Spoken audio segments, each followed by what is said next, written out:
Tales from the Tavern was recorded in front of a live Twitch audience. I'm Commander Shepard, and Tales from the Tavern is my favorite stream on Twitch.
Hello, everybody. We are live. We are back with another episode of Tales from the Tavern. I hope you all are having a great Sunday and that you've been enjoying your weekend. Welcome to all of the new people in chat. I've seen a lot of new names tonight, so I'm happy to have you here. And what we're going to do to start is we're going to go around. We're going to introduce everybody, give everyone a chance to tell us a little about who they are and what they're working on. And then I will explain to you all about how the stream works. So, Gum, we're going to start with you, actually. So tell us a little about who you are and where we can find you on the internet and anything that you have coming up that you want to share about. Okay, so I'm Gum, also go by Matt. You can find me on my username, which words. Gum Mallow on Twitch, Twitter, pretty much every kind of social media. I do live play D&D twice a week, Mondays and Wednesdays, 7:30 p.m. Eastern. I have two very different campaigns, and the big thing they have in common is we do everything through stream loots, so chat can interact. And for the month of April, all profit from our stream loots cards is being donated to NAMI, the National Alliance on Mental Illness, at the end of the month, which one of our community members is doing a walk for mid-May. Nice. That's awesome. I'm a personally, in my professional life and personally, I am a big advocate for NAMI. I actually have a couple of friends who work for our local chapter. So, yeah, that's awesome and very exciting. And I hope it's very, very successful. So good luck. Yeah, thank you. Jen, nice to have you back. Thank you for having me back. Tough act to follow. Hi guys, I'm Jen. I am a little more on the boring side. I pretty much just play mostly home games, not streamed. But I do have one game that actually is going to be coming back this coming week. It is Plot Hunters.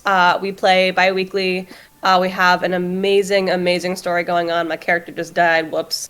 But everything's going to be fine because I made a new one for at least, a few sessions. But yeah, that's me. I'm pretty bored. Boring. Not bored. I love you guys.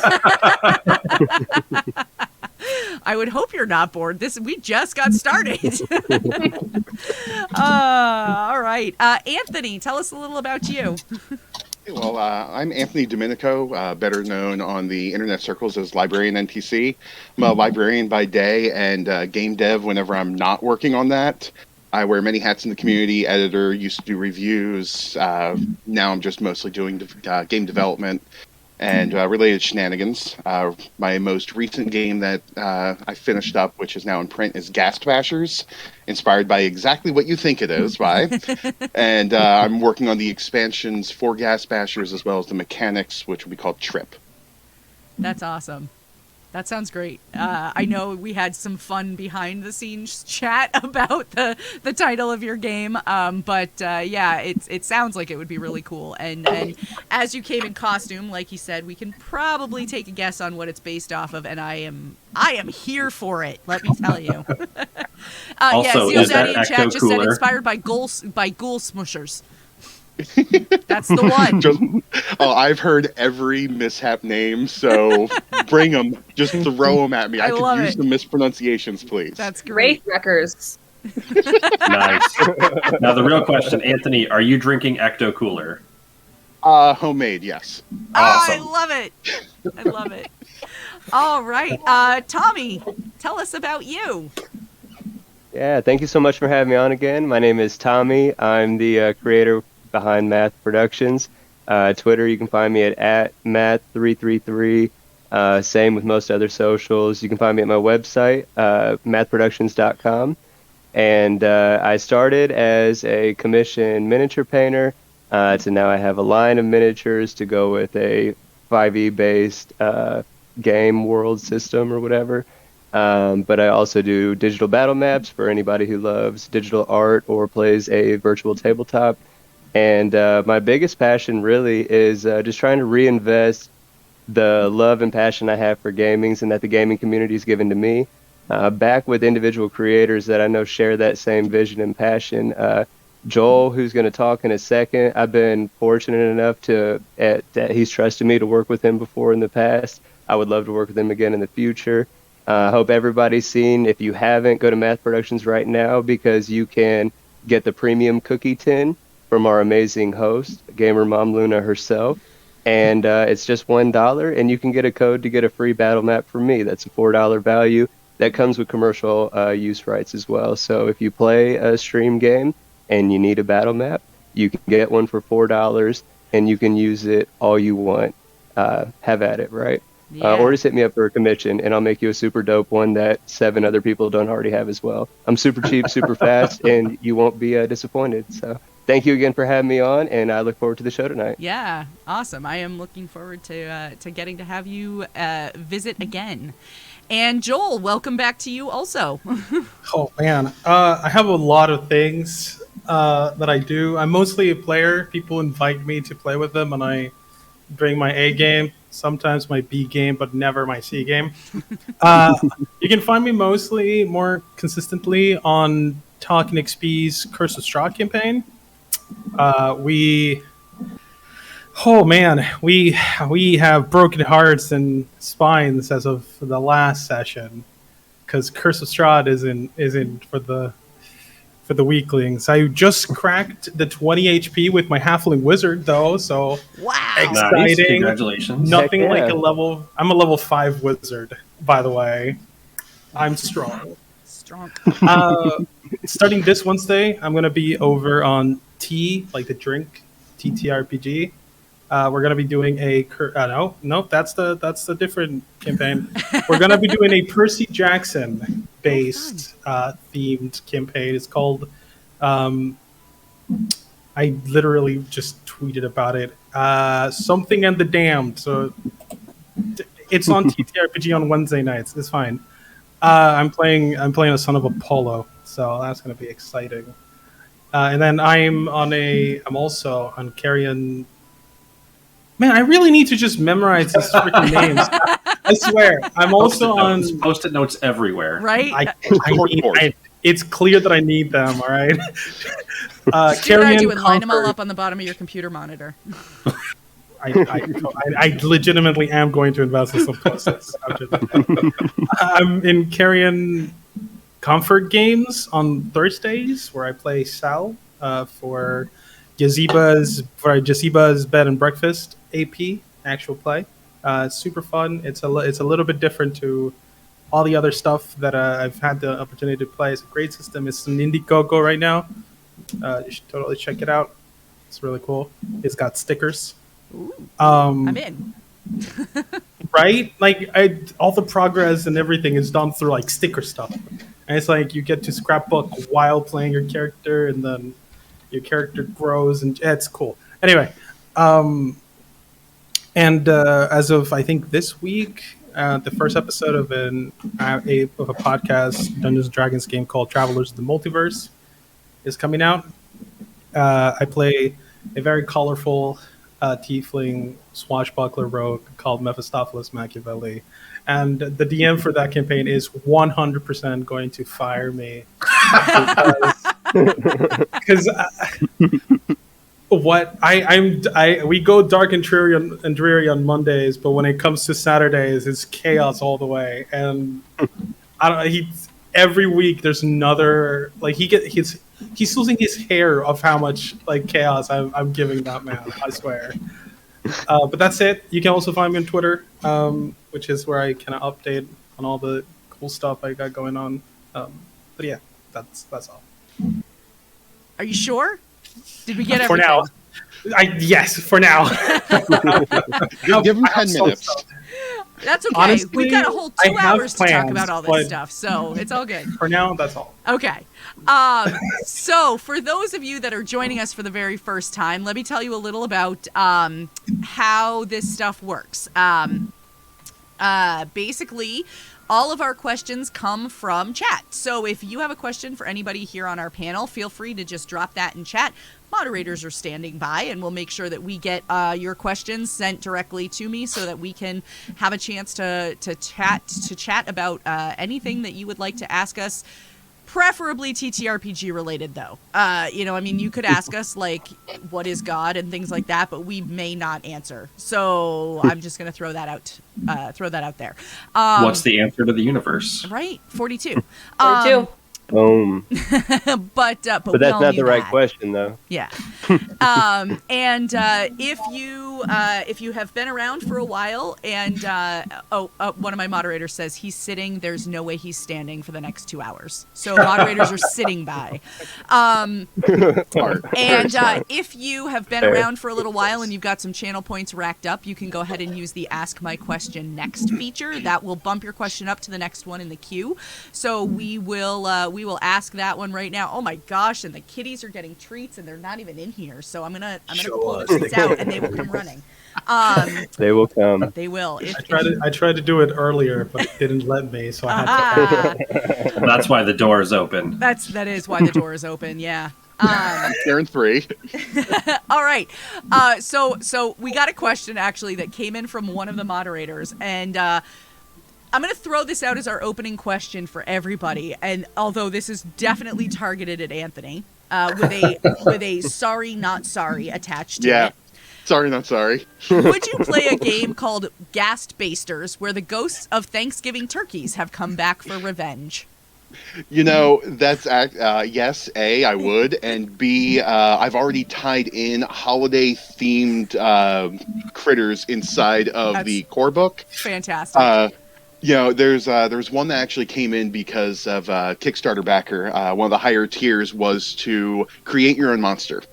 And one of the monsters we got in was just simply called Jack. It's the spirit of Halloween, and as you get closer to Halloween, it gets stronger.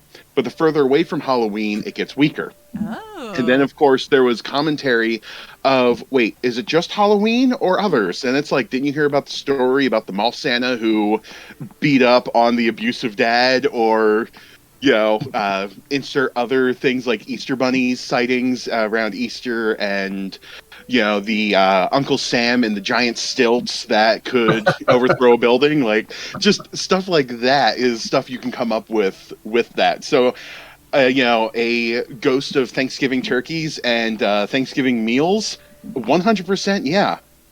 I love it. I would absolutely I play heard that gas game. base. What was that? Yeah. I heard gas basers and immediately thought, "Fuck yes!" So I didn't need to hear anything else about it. So, See, in that response, that question was actually one of the more PG options I could think of with a name like Gastbashers. Yeah, I see, heard honestly, that. like Man. any kind of holiday-based game really gives you such an opportunity for a one-shot. You get all the weird Oh, yeah. monsters. You can really just chase down, especially if you can get it in like kid mode. That's the best time. Imagination runs wild. And then, of course, most holidays involve candy, right? Yeah. Oh, I mean, absolutely. You kill the monster, and then you get to eat the mini, which is absolutely candy. Yeah. Absolutely. Don't actually eat minis. Don't eat most People at minis. home. No, don't do that. Yeah, Don't those eat are made to plastic be and resin ones. If they're made to be eaten, yeah, but I think I have I'm not some, gonna lie, chocolate when you said that D20s at first. upstairs. Yeah, When you said that at somebody first, was I legit posting thought, chocolate like- D20s. I got one of those, the Ice Dice Kickstarter things, but you can actually use those to make like chocolate dice. And I have yet to try that, but I really, really want to. That's how you teach them to be bad. Yeah. See, now I just want to go ahead and, like, next time I go to a D&D game, just have a set of those painted to look like my normal dice. And when it misbehaves, just eat it and then just watch the shock on the players at the table. Oh my gosh, that would be hysterical. Especially if I paint it to look like one of my metal dice. 10 times funnier. That would be great. So we've already passed April Fools for this year, but next year, everybody. There you go. Fake dice for everybody. Oh. Also, I would totally play. What is it, Gastbashers? Yeah. That's That's right. I'm too immature for a game name like that. That is too funny. I will laugh every single time. Absolutely, I would play it just for the opportunity to make truly awful puns. Yeah. Right? So am I I hearing I suspect need by to prep the for end- this? I suspect by the end, everyone would end up flipping me the bird. I think we have our play group here already, actually. So Yeah, I was just I'll saying, get the writing. who gets prep time?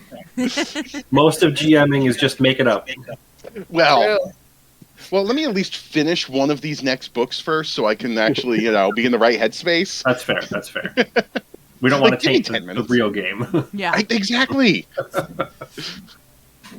Back, yeah. Don't make me cross mythologies. That's worse than crossing the streams. This isn't a game of Scion. I'm not doing that again. Oh no. Okay.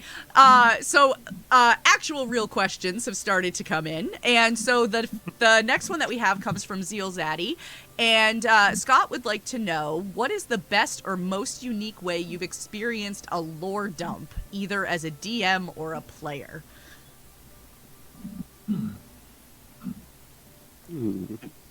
Experienced a lore dump, like had a big period of exposition, like our favorite way that we either experienced or delivered that. Is that the question? I would guess that's the question. Scott, if you would like to clarify in chat, please feel free. Yep, he says I'm yep. Perfect. I'll just go. It's an easy way out because it's the general answer, but legitimately, I don't know if he's watching now, but I hope he sees it in the future. James, I've known him for like 3 years. He's been my DM. It's McLeod or McLeod. I don't know. He's Scottish. I'm American. It's foreign to me. But anytime he would deliver any bit of exposition, even descriptions, anything, I don't know if it's hearing that accent or just like the word choices he would use, but everything about every bit of lore dump. To be fair, I'm an orator first and foremost. Like, I love to hear my own voice, but I more so love to hear other people's voice. Like, I love a good speech. And James is just really, really efficient and beyond at delivering lore, descriptions, options on the table, like all the above. Dude's fantastic. So anything that he said, that's probably one of my favorite lore dumps for sure. I just would like for you all to know, we've had 2 treats for kitties come in, and I have 2 cats on my desk eating cat treats right now. They're both right here in front of my mic. Amazing. Good. So there you go. Anyway. Yes, Wow. more I cats. mean, if we're all getting our cats, Love it. I can get my dog, but Yeah, I got dogs. They're hefty though. As far as lore dumps go, I'm gonna be honest. I love just your good old fashioned, like. First off, let me clarify. This is certainly not for everyone, and I have heard and met plenty of people who really do not like this style. I, however, really do like this style, which is, here's a massive world document. Go have fun. I am a huge fan of just looking at someone's homebrew world, reading up about it. Like, I have actually, before I've been like, please let me make a world anvil page for you. Because I just love diving into people's creations, whether that be kind of like building on an existing world or creating a whole new world. I just love just reading through it. But again, not for everyone, personal preference. So that sounds amazing. I think my favorite recent lore dump is explaining to my players how they had pissed off the Olympic gods with one of my players convincing a woman to moo in a field for 6 hours after a golden cow stole one of her heifers, and ended up being Zeus this whole thing, but he literally just screamed at this woman until she agreed to moo for 6 hours. Oh my gosh. Amazing. See, I tend to like mix and match depending on the group. Some groups really love a good speech, so get a bard, come out and rhyme. Okay, it's a good way to go. But I remember one of my games, I was running a game of Star Wars, and I ended up getting a datapad style template, and I just had everything typed in both in English and Arabesh, and handed it off to the players. And the ones that love puzzles. Yeah, I mean, some people have fun with that. So, so things like that are also valid. One that a friend of mine recently shared with me was for a game of Scion 2nd Edition. He is playing a Scion from the Greek gods, and he has his own muses that follow him around, just like the muses in Hercules. Oh, man. And then they just break out in song to go ahead and tell the exposition. I'm just like, all right, I can only imagine you singing because you actually have a singing background. So it's great. I need that. So many wonderful ways to do this, right? I really need that in my life. Now, epic. when you say Yeah. Scion, are we talking PSI or SCI? CI. Cool. Yeah, the one that was originally from White Wolf and then turned to Onyx Path. Sorry, librarian. This is what I do. No, it's okay. No, you're good. For me, I don't know if it counts, but the first time that in our Curse of Strahd campaign we came face to face with Strahd was immediately after burying Irina's dad, really, really early. I think episode 5 or 6 at most. And my DM is watching, but that was one of the first times that I had a moment on D&D that I was just like, like there was we had just buried him, everything was silent, and Strahd walks out of the mist, and the interaction between his character and Irina's character, like we weren't told what was happening there. We were just kind of just from the conversation, there was so much information and like lore being told at us through them. It was so good. Such a good time. That's awesome. Yeah. All right. Let's see. The next question that we have from everyone, for everyone, not from everyone, is from Jess the Human. And Jess would like to know, what is your favorite character trope to play as? Well, first off, I don't know if I believe that Jess is a human now, but Definitely. Are they a living trope? very sus that you have to specify you're a human. They're calling you They have their out, own Jess. skin. They're calling you out. I probably am a human. So I think I actually went through this the other day. My favorite trope is somebody that has escaped the trauma of their past life and finds that party of people on the road that they become friends with, and kind of pick and choose and grow your own family around you and start to do everything you can to protect them, which is really hard to do as a GM. Yeah. Bet. I'm with Gum on the found family. As a general rule, me too. But as a player, my favorite trope to play in my characters, not necessarily as a party, I really, really like the distant character that becomes a parental figure to the party. Or like all of my characters end up one way or another being a dad or a mother or a parent. And it doesn't change. Yeah. It's just I think Yeah, I also would go with the found family thing. See, I don't know if I ever like purposely play on that specific trope. Because if I have to go over tropes, I'm either going with the that knight protector type, or end up falling into the whole like stranger in a strange land situation. I am notorious for bringing in characters that don't belong in that particular realm or were never from there, and are now trying to get their feet under them. And it makes for some very interesting role playing, especially if you aren't too familiar with that particular world. All my PCs that I play, because I'm a simple person, really, so they're really just me. Like, I'm just hanging out with my buddies, and even though we're really just talking on the phone, like, it's also, I'm in this world, like, they're knights and shit, and I'm just hanging out with them while we're adventuring or whatever. So the trope that I have is the one that, like, I guess gives me the most hope for who I am, I guess, myself.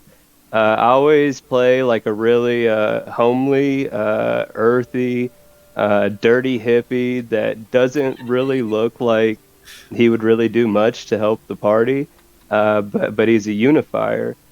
He's the glue that kind of keeps factions together and keeps that foundation solid, right?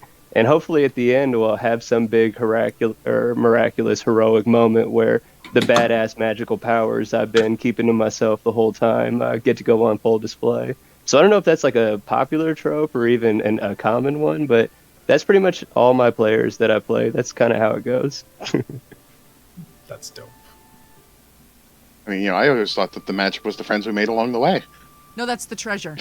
The treasure is always the friends you make along the way. Unless it's a mimic. Okay, no, Unless it's a mimic, and then it's not. Then your face is just getting off. Unless you can tame the mimic. Listen, don't get me started on mimic stories. I'm terrified Bad of idea. mimics. My girlfriend keeps talking about this beach idea where every grain of sand is a mimic. Oh no! This sounds like my kind of person. So the beach is forever clean. Like nothing will ever happen because they just destroy anyone that walks out there. Yeah. I'm just picturing like sand piranhas, but like mimics. Right? You know what I'm picturing is like sand fleas. Yeah. Isn't that a monster in Doctor Who? I have no idea. It's it. You're thinking of the Vashta Narada, the ones that live in the shadows. Yes. Yeah, they sound kind of similar, and it's really cool. Also, wasn't there like a sand monster that mimics people? I think it was a Christmas special at some point. Anyway. There was one that lived in the highly irradiated crystalline planet that was... That sounds right. Yeah. Yeah. I just have to laugh. So we just got raided by Paradise Productions. Welcome in, friends and raiders. Happy to have you here. But I have to laugh because this has now come full circle because they were discussing on their stream about an hour ago Doctor Who. So Nice. Awesome. I mean, everything is connected. It's true. I just want to point out, while we're on the topic of Doctor Who, how that one enemy from Elden Ring looks like the goddamn Slovene. Oh, too funny. Too funny. Hell yeah. Oh my gosh. Yeah, let's see. Chad is discussing how horrifying the idea of sand mimics would be. Well, That's horrible. to add to that little nightmare, if you don't mind. Go for it. One of the ways I caused a TPK way back in the day was the party decided they were going to confront the big bad in their own keep and expose the evidence that they had, and thinking it was going to make them turn the other way and become good. Not realizing that this guy has been literally raising mimics. So everything in the dining hall was a mimic. The chairs they were sitting in, the goblets they were drinking from, the silverware, the plates, everything was a mimic. Don't you hate it when you go to eat dinner and then the dinner eats you instead? Oh, that's I the mean, worst. I laughed, she laughed, the toaster laughed, I shot the toaster. Yeah, perfect. Y'all, hear me out. Does everyone here know the gazebo story? Yes. No. I believe so. Very I love it. abridged version is that someone who's for whom English was not their first language heard gazebo, thought gazelle, and just started trying to attack it. Hear me out. Gazebo mimic. Oh. I don't know if you've seen it. Somebody's actually made a 3D sculpt of it to print, and it is absolutely glorious. Yeah, go hunt it down. For this. I mean, I am just saying, if I am putting a gazebo mimic in my next game. Do If we're it. talking about mimics that people have made 3D models of, there is an outhouse mimic out in the world that everybody needs in their game. Why? Deliverance style. Oh. Oh my gosh. Oh, I love mimics. They're just so wonderful, and they're the reason why everyone thought my old wizard was an alcoholic. I once had my players check every single chest in the room except the mimic. It was very funny. Well, that's the best. I They think were it's so mad when I amazing. quit. They were like, "You did it on purpose." I'm like, "No, you guys just really checked. You checked every single one, but the mimic." Yeah, they get through like 3 or 4, and then they're like, "Oh, this is fine." Yeah, Yeah. that's the one Yeah. that gets you. Yeah. Uh-huh. Oh my goodness. Mimics. Okay. Turtles and Chill, my good friends over at Turtles and Chill, stopped by and said recently took part with in a one-shot with a group of friends. DM was nice as there were 3 newbies in the group. Do you all remember your first? Ooh. My first time as a Yes. player, my first time as a DM. That's Sure. actually the best question. Yeah, both. I remember both. Who'd So start? as a player, yes, but not fondly. And my experiences with less than okay DMs is actually what led me to DMing. And running a table for my friends and actually having everybody, like at the end of the game, no matter what happened, everybody was okay and they still had control over their character was a great feeling. Oh, That says volumes about the earlier GMs. Yikes. Yeah, like I had a GM that was like, "Oh, you walked into a tavern, roll to see if you drink," and I'm like, my character has no interest in it. And Right? a crit fail it ended up being a funny story. Crit fail ended up my Dragonborn convincing a bunch of kobolds that I was their dragon god in humanoid form. The downside being that because everything got randomized because I was apparently drunk, I burned down the tavern and got the party banned from town. Oh no. Yikes. Oh, come on, you did it in self-defense. Oh no, I didn't even like so if they decided that I was going to be drunk, so my answer was, okay, I'm just going to roll every turn to see what ability I'm going to do if we get into a fight or something. And they were like, okay, well, a guard bumps you and you get mad and start attacking. All right. Oh no. Yikes. Bro, but you won that situation clearly. Oh, because absolutely. Your character got drunk, destroyed some shit, and then got worshipped like a god. So, I mean, you definitely won that story for sure. How was this a bad plan? My first time as a player was both as a DM. I started solo like the first 3 months that I played. I just had the 5e Essentials set and the starter kit. And I looked through both modules and then was like, I'm going to start making my own module for myself. And literally would just DM out like combat scenarios and make little mock-up combat areas and stuff. But as an actual DM, my first time ever, looking back, I feel really bad for my party. It was all family, so I don't feel that bad.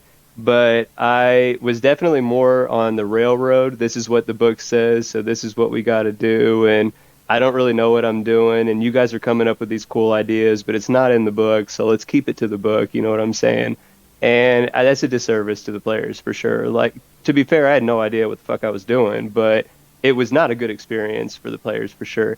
And I know that distinctly because the first time I got to play with James, as mentioned before, as the DM, Andy from Geek Curio, Carlos C.A. Belize, he does the show in the TTRPG in the news. But we all, and it was just us that first one, yeah. But we played Mutants and Masterminds was the system that we were playing. And I was a dope-ass android for the government. And, like, seeing how a real DM actually, like, tees the ball up for you but doesn't make you swing, like, lets you see what's in front of you and then you get to make the decision about what you're going to do with it or not, like, it changed the game for me. Like, watching all these YouTube videos of people telling me how to be a DM, I'd be like, well, I don't want to play for them, really. They're giving me good information, I guess, but they're not really my style. But like, so I thought I was going to be a forever DM. I'll be the only one who can play the game really, or lead the game the way that I want it to be led, or think it should be led for other people. And playing with James, and I played through Mutants and Masterminds and a 5e campaign with him as well. And like, it changed the game for me. If I never DM'd again for other people, I'd be sad, because I create games. Like, I like to lead games too. But for good DMs, like, I'll be a player all day because of that first experience. Like, so those are my two first for sure. My first time GMing was really not that exceptional, so we're just going to skip over that. But my first time playing was definitely a milestone in just my life in general. It was orientation week of freshman year of college back in 2014, and a good friend of mine was leading a one-shot. I believe it was in Shadowrun. Now, I didn't know what I was doing. I was like, why am I rolling these dice? Why am I rolling some of them again? Like, what's going on? But I had a good time, and the one shot itself wasn't actually the important part. The important part was what happened afterwards.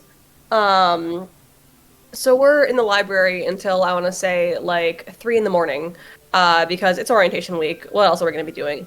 And this, like, scrawny kid I've been playing with for the last several hours just is like, yo, I'm running my own, like, 3-5 game. Like, do you want to be in it? I'm like, I don't know what 3-5 is, but sure. And I am actually currently playing in 2 of his games, so we kept in touch. Don't tell anyone. Definitely one of my favorite GMs, if not the favorite. My roommate, who just came out and left the fridge open. Called out there. I on the internet forever. So my first D&D experience was certainly very formative. My first time DMing, we don't talk about that here because it was a very, very bad experience for me. That's how you heal, Luna. That's how you heal. You gotta get it. You gotta get it out. No, that's why we play Dungeons and Dragons. Another Get it out of your life. I can't talk about it because it involves my ex-husband, and my 14-year-old is in the room next door. I would do it. That's fair. No, Say no more. Yeah. Say no more. But my first time playing, was like 14 years ago, and I dove into a campaign that started. It was literally like one of those things. I was a brand new mom, like I had a newborn, and so we were home all the time. So my husband at the time was like, "Hey, do you mind if we started D&D game?" And I was like, yeah, whatever, go ahead, and it was sort of the running joke is like, the first couple of weeks that they played, I was like, I'm tired, I'm going to bed, have fun, see you in the morning, whatever. And then, like, gradually as the sessions would go on, I'd be like, I'm gonna sit in the living room and read a book while you guys play. And then finally, like, okay, move over, I'm coming in, like, I want in on this. So I played a very characteristic of me. I played a halfling rogue, and we were still that was when it was still 3.5. So that was the thing I always say that I cut my TTRPG teeth on. And we played through a campaign, and it wasn't like super notable, but I had a lot of fun, obviously, because I stuck with it. So what's kind of neat is that a lot of the people that I played with, starting early on, a lot of us have like since moved away and life changes and things like that. But over the years that core group has morphed, and we still, we don't all play D&D together now, but like we still get together regularly for game nights and stuff like that, which is a lot of fun. So yeah, it was a nice way to familiarize myself with a game, but then also just get connections with people that I otherwise wouldn't have ever gotten to know. So yeah, one of the best parts about the hobby, though. Right, exactly. Yep. I think for me, I've last time I was here, I had it was a similar question got asked, but my first experience playing Dungeons and Dragons was strictly text based. Oh. It was completely. It was like we were all. It was like a collaborative. That's not the word for it. It was like a team writing exercise because I don't know how to say the other word apparently. And that was also how I DM'd for the first time. But I started out the first time I played was a one shot, and it was 3 years ago now, 2019, and I became obsessed. I've always been a storyteller. It's always been something that I love to do. But being able to storytell with people that are super cool into the same stuff that I am, and we can work together to tell an amazing story. It was just perfect. But the first time I DM'd, the party missed a queue to like interact with the world, and so I wasn't experienced, so I had to keep the world moving, and they ended up doing basically the exact opposite of what I had planned for them. So they were supposed to go down this path, meet these people, join them in fighting the big bad, but they ended up going this way, mistrusting somebody, and then befriending and effectively releasing the big bad. Oh no. Oh, I love that. Awesome. It was super fun, but I've learned from that. But I'm still friends with pretty much everybody from that, and they're good people. It's good stuff. My experience is apparently a little bit different than most of you. I picked up Red Book D&D. My friend Mark and I were cleaning out the attic one summer, and we stumbled on it, and we're like, this looks like fun. So we just both dove into it. We scraped our pocket change together and went to the local game shop to buy some dice. And then it was just learn how to play the game.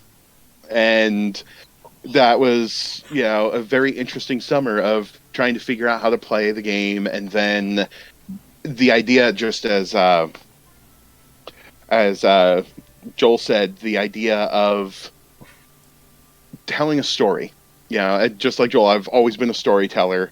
Been told I've always been telling stories since I was a kid. Just it's ingrained.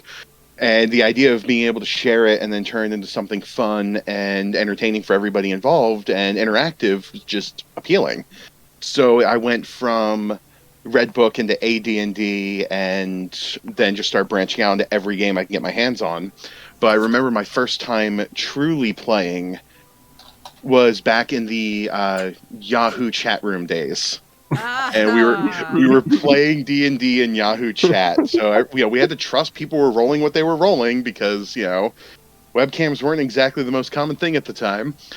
But I was literally playing D&D most nights, anywhere from, 4 to 6 times a week, just hopping in on a game, and if I wasn't running, I was playing that way. And it just kind of stuck with me. That's cool, though. I think if I had, stumbled upon, the Yahoo chat rooms, if I had stumbled upon a D&D game in there, I would have been like, what's this? And I probably would have started playing a heck of a lot earlier than I did. But, gaming, I was just having this conversation last night with somebody. Gaming was not a big thing in my house growing up. I was not, board games maybe, but who wants to play board games with their parents? Because that's boring. And my parents were not into video games at all. It was just not something that they felt was a valuable use of time, but they were also the parents that would wake you up at 6 o'clock on a Saturday to clean your bedroom.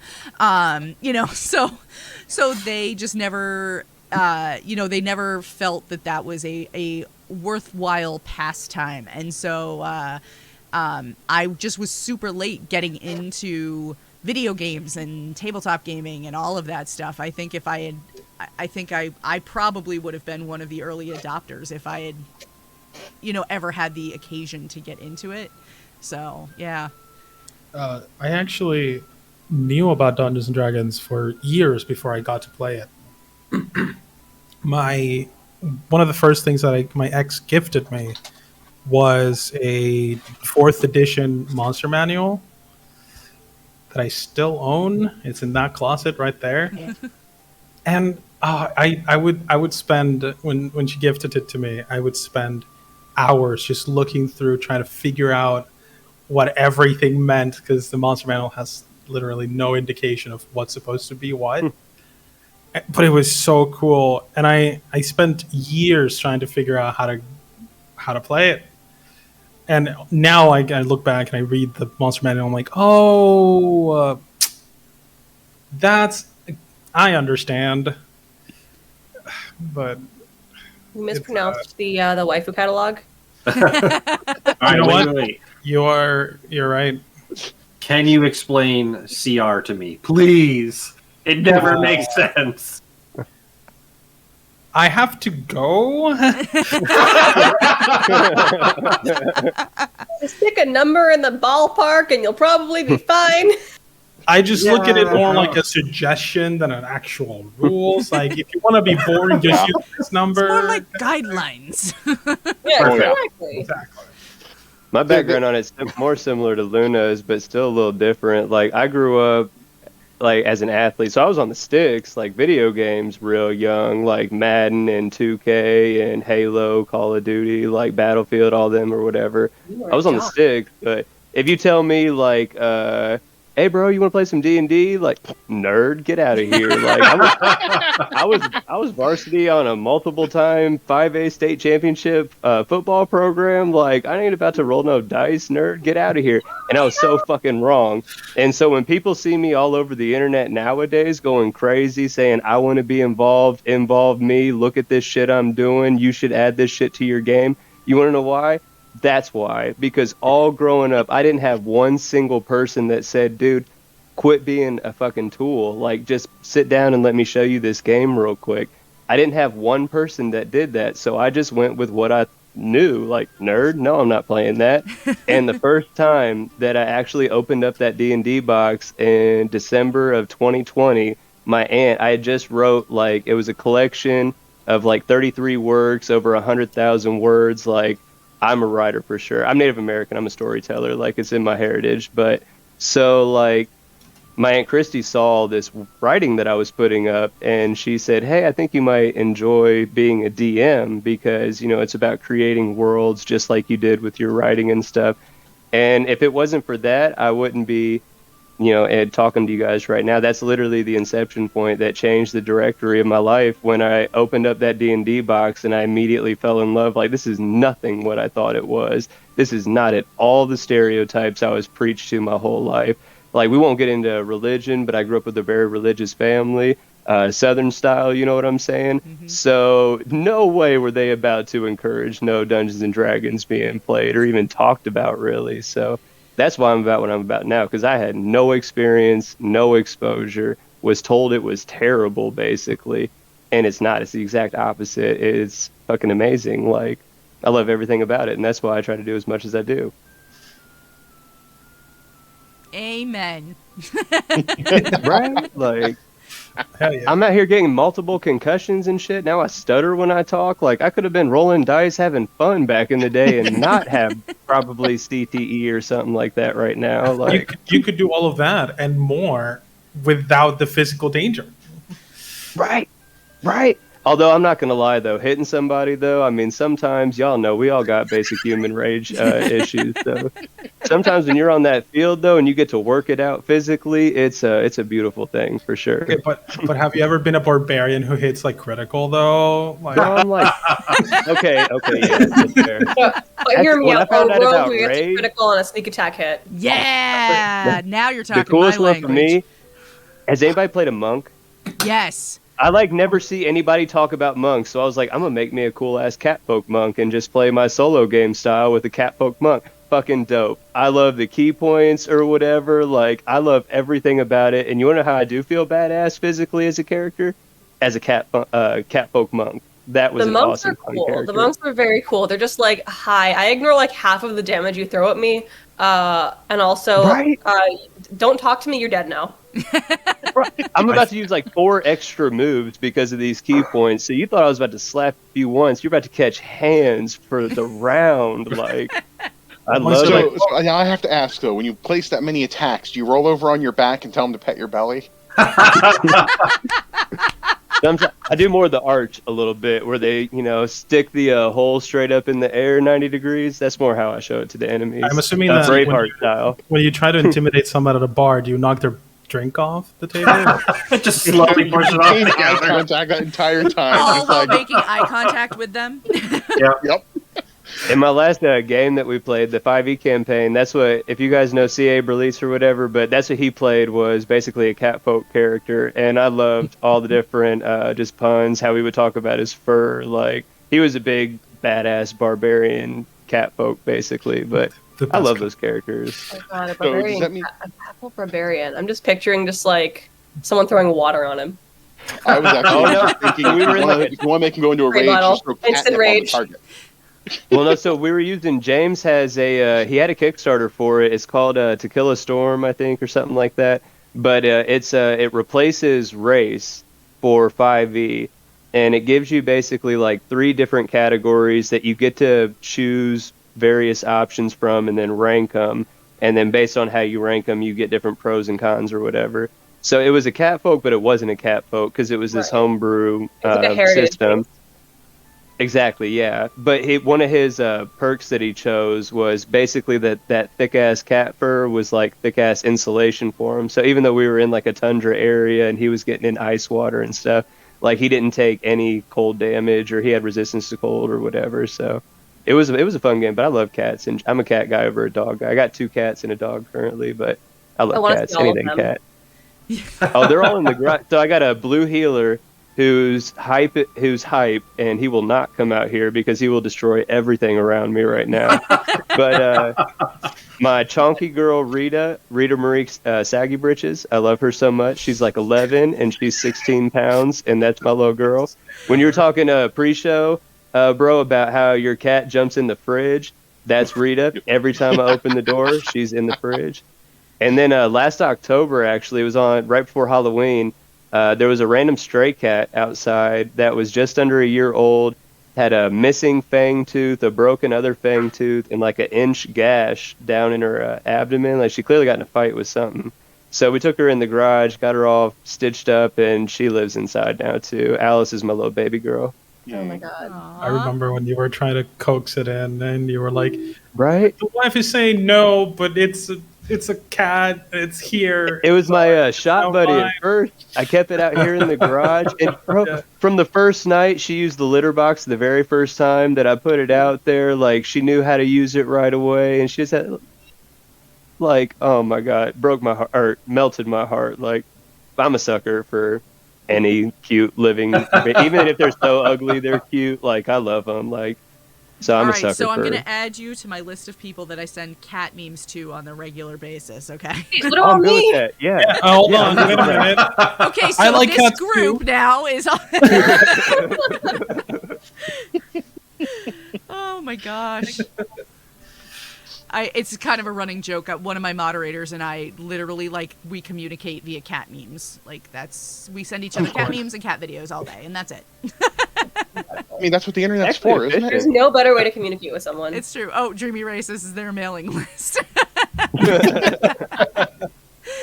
Start taking sign up. Right, I know. That'll have to be the next thing we put on your website, Matt. I would say patron perks. Start telling people, be like, hey, there we go. you want to get in on this cat gift thread? $1 per month. Let's do this. I'm all about that $1 price, man. I'm a walking dollar store, I swear. Yeah, I mean, you can join my Patreon for $1. So there you go. I'm not on your Patreon. You are. I think I am. Yeah. So do it. If I could do it, then you could do it. I'm broke as shit, so you can do it for sure. I'm just playing. I'm Don't gonna make use bad this. financial I'm gonna use decisions. this as a nice bridge into the break to talk about the Patreon, actually, because for a long time I have been talking about starting up the Patreon exclusive podcast version of Tales from the Tavern, an extra hour once a month of Tales from the Tavern conversation. Well, guess what? The first episode is recording this coming Wednesday. And the only people who will be able to ask questions will be the Patreon supporters. So now is a great time to get in on that if you would like to have the opportunity to get an extra hour and get questions in for the group. The group that will be recording the first episode will actually be last week's Tales from the Tavern guests, so that's really exciting. It was a really awesome conversation, so I'm really looking forward to that. So that will be recording on Wednesday, hopefully dropping within the week for everybody that's on the Patreon, and then we'll go public probably a week or two after that. But, so, yeah, good time to get in on that. So, and I'm going to, like I said, I'm going to use that now to head to our break. So we are going to take a break. And we will be back in about 5-10 minutes. Give everybody a chance to get up, refill drinks, hashtag free the pee, and all of that good stuff. And we will see you when we come back. In a world where heroes stand tall.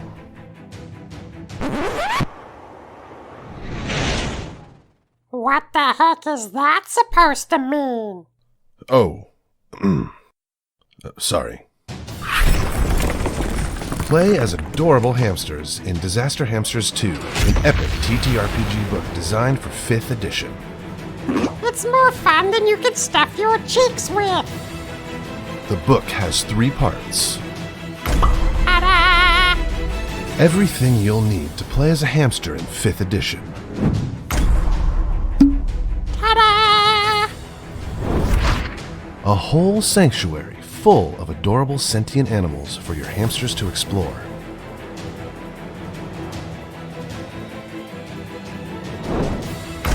Ta-da! Hold up! Adventure? I'm so confused. How am I even talking right now? I have so many questions! The nefarious scientist Jerry Hilliot has perfected the process of creating sentient hamsters. Now, for a final test, he's dropped his experiments into the sanctuary to see how they fare. Not only must they survive, but they must also defeat the tyrannical kitty Snuggles to escape to freedom.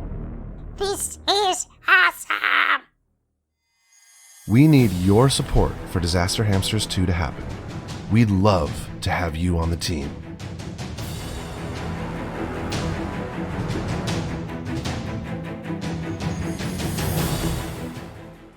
All right, we are back from our break. I hope you all had a good break. I hope you all enjoyed the Disaster Hamsters trailer. If you haven't had a chance to check out their Kickstarter, the second round they went back, they tried it again. Their initial Kickstarter has been fully funded already, so now they're into stretch goals. Last I knew, they were very close to unlocking their first, so I definitely suggest you check that out if you haven't had a chance to yet. I know that it's going to be a high quality product. They always put out really great stuff, so I'm happy to share that with you all. And we're going to dive back into all the questions that we had from before the break that we haven't had a chance to get to yet. So, let's see. The next question that we had, unfortunately, Ray had to take off, but this one, and I'm going to open this up to everybody. This one was specific to Matt, but if any of you do any kind of charity stuff, tell us more about that. So, Matt, I'm going to start with you if you want to talk a little about the charity work that you're doing. And then if anybody else has anything else they want to jump in with, feel free. So we've been trying to do a few different rolling things prior to the NAMI charity event that we have going right now. We had a charity event for the Trevor Project. As many of you can see, I have a shaved head at the moment. But the deal was whoever won the auction to raise money for the Trevor Project got to decide what color and cut my hair and beard would be. So Ray actually won. and I ended up with hot pink hair and a Guy Fieri style goatee. Amazing. Love it. It was Love it. And it's hair for a great cause. And we just try to keep something going all the time. There's a little something out there for everyone. Everybody needs help. Like, Yeah. Yeah. It's not necessarily something I did, it's something. Sorry, it's not something that I directly participated in, but I recently moderated for a day-long charity live stream TTRPG stuff for Wava, I believe is the pronunciation of it, which is I think it's a Canada-based center, crisis center for giving psychological and help to victims of sexual assault. Oh, amazing.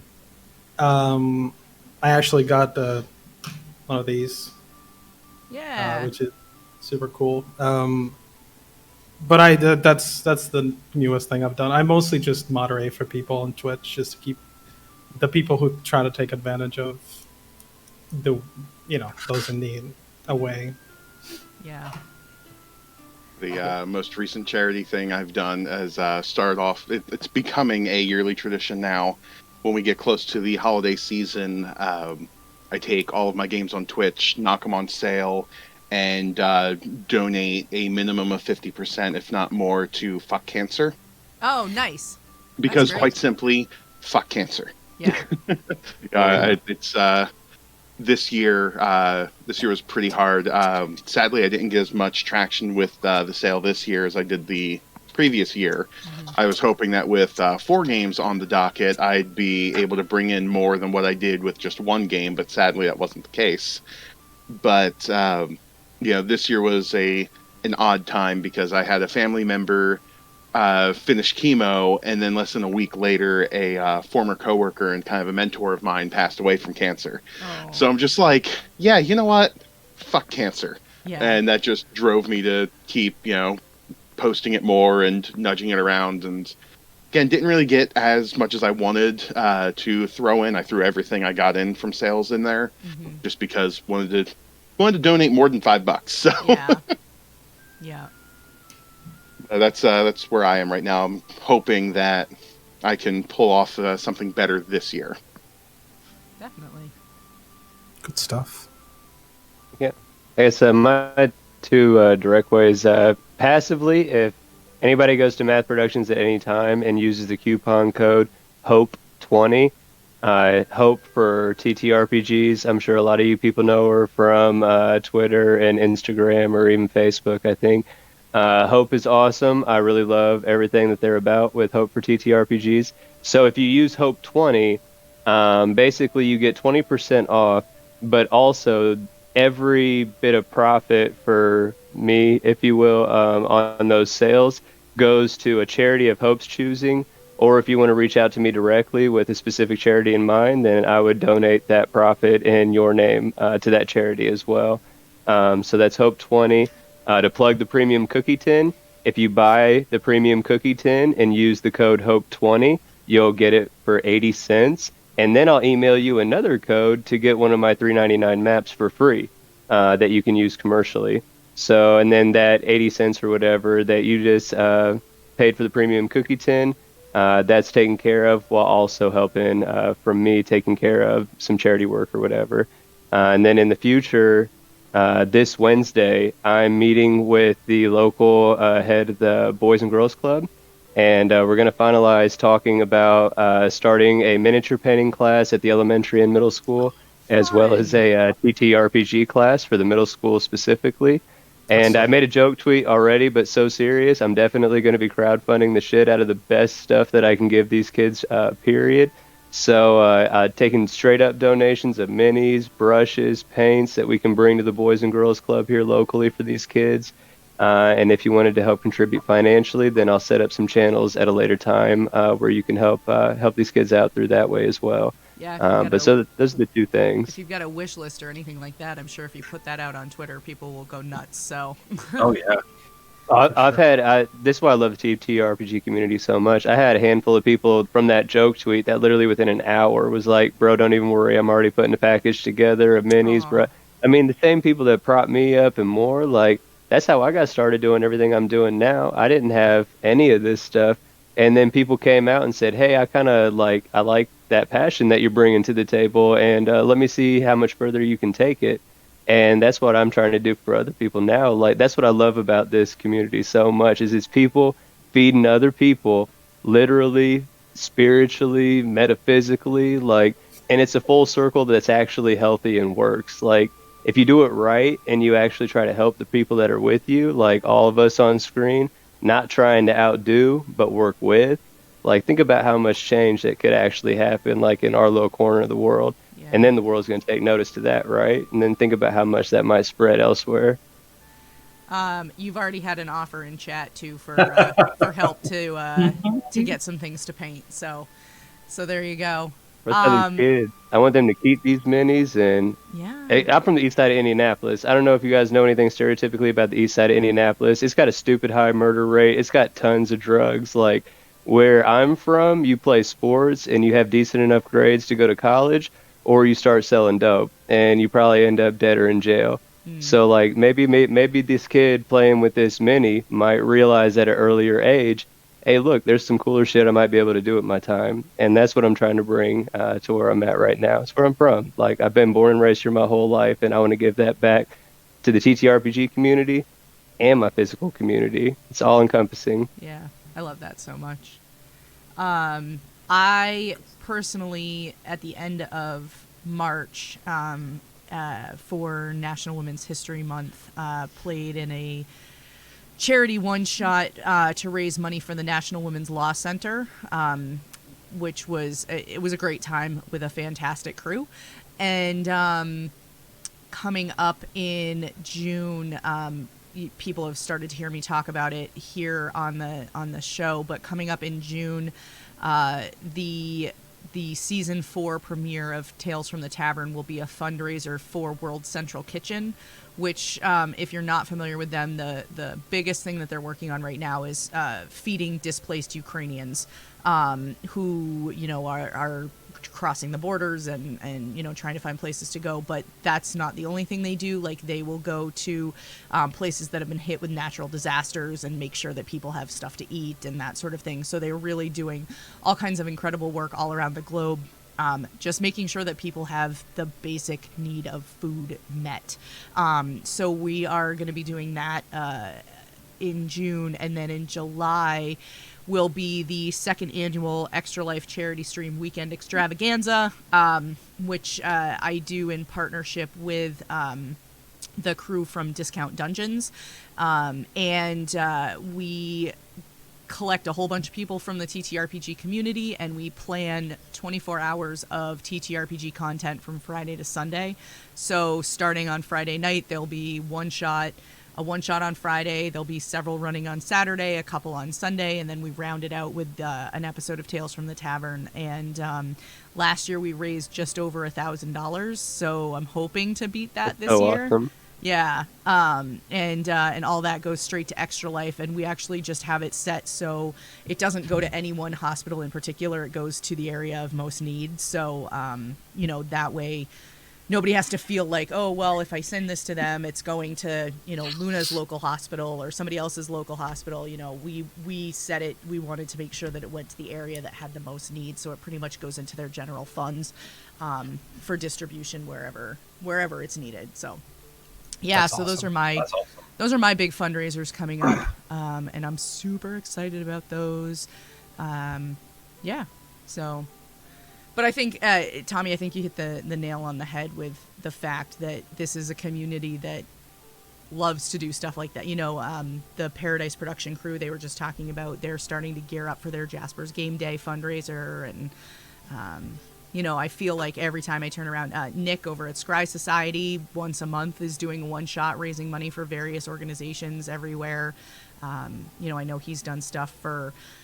oh my gosh, Jasper's Game Day, Black Girls Code, all kinds of amazing nonprofits. So I love it. I love seeing that we're made up of a community of people who want to give back and want to, make things better for people who otherwise may not have that opportunity. I think it's really cool.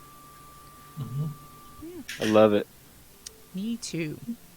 All right. Let's see. The next question that we have is from Bakery Crew Ken, and Ken would like to know, question, favorite spell, and then he says, I will judge your personality based on your answer. Well, I play wizard, so that's not easy.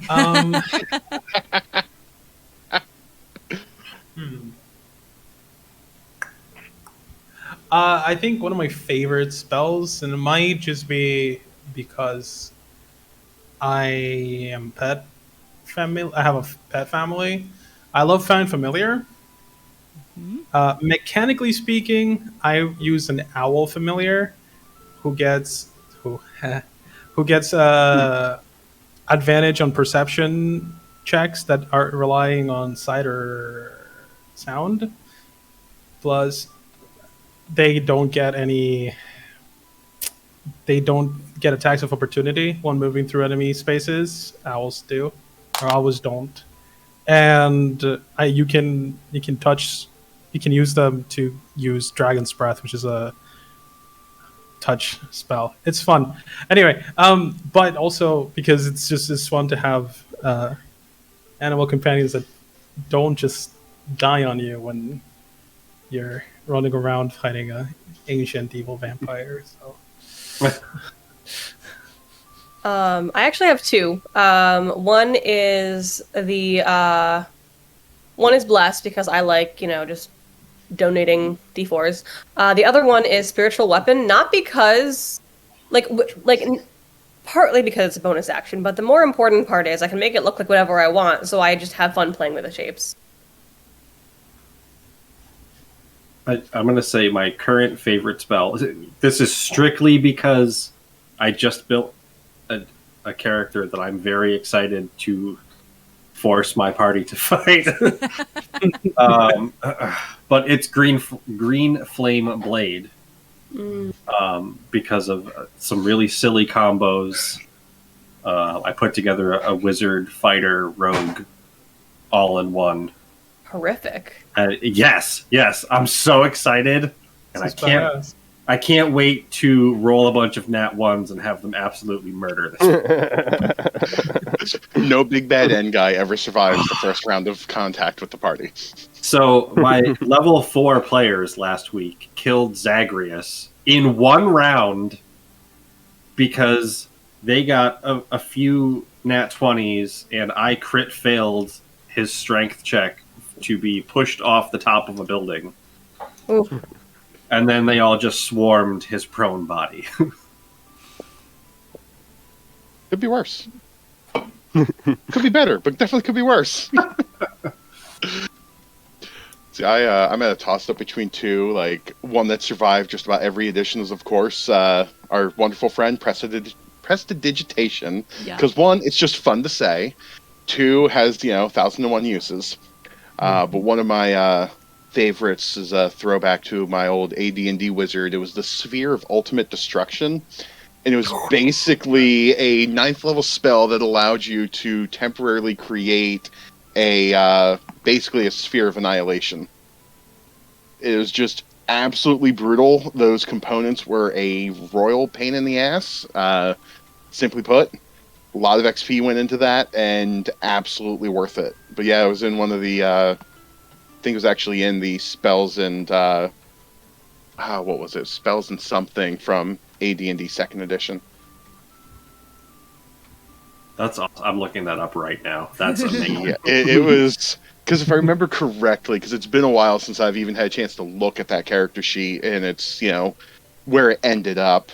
But if I remember correctly, it needed like a crystal ball that had touched the negative plane. And it's like, that's just a trip and a half. So yeah, that's the old school side of things.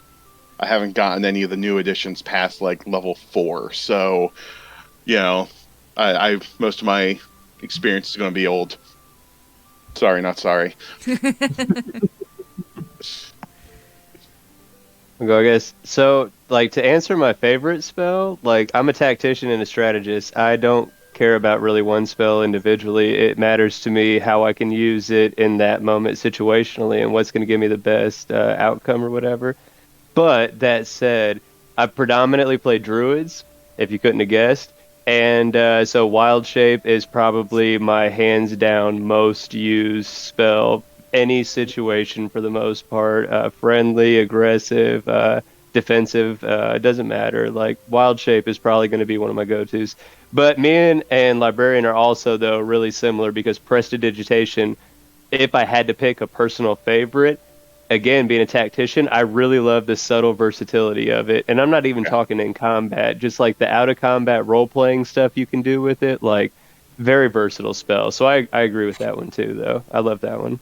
Yeah, I saw a thing the other day about like when the stuck-up noble walks by, you just make like a fart sound behind them. Or, you just make the meal they're about to eat just taste like total garbage. Yeah! Right? I do love I've it. used it in a better, more useful way when I was trying to look through a window in combat and couldn't see through. So just clean the window. Yup. Boom. Perfect. I was like, I can see you now, sucker. A friend of mine was in a game. The dwarf was afraid of water, so her as a wizard would clean the dwarf with prestidigitation just so she can actually smell. That's amazing. That's friendship right there. Right? Right? I'm using one of my spell slots for you. If that's not love. Do it right before bed, so. Oh. I would also probably have to say Prestidigitation because, I mean, basically all the stuff that we were just saying, the practical, well, I use the word practical very, very loosely. The RP applications for it can be amazing. And, you can have so much fun with it just in really ridiculous ways. But it does, it has its very practical applications too. And I like that about it. The running joke, I have played a monk before, going back to that, and we always used to say I'm going to cast Fist to Face, and so that's another one that I'm a big fan of. Best spell. Right? Yeah. I cast Punch. Yeah. Yeah. For sure. I like it. Did everybody get to answer that one? I think so. Okay. The Geeky Seamstress would like to know, who is your favorite PC that you've ever played? Oh, man. I know. I saw that one go into chat, and I was like, oh, man, we're going to be here all night. Oh, boy. Can I answer in two parts? Campaign character and then one-shot character? Because those are wildly different. Yeah. PCs. So my favorite PC that I've ever played was for the first one-shot I ever participated in with Talk and XP. And it was like less than 24 hours for the one-shot to actually go live. And I wasn't supposed to play, but one of the players dropped out last second. Mm-hmm. And there was not enough time for me to get a character and figure out how he was going to fit into everything. So they just gave me the older player's paladin. So I just named him, I think it was Garland the Bright, because this just sounds nice, this funny name. Yeah. And right at the beginning, I had my character pick up a corpse.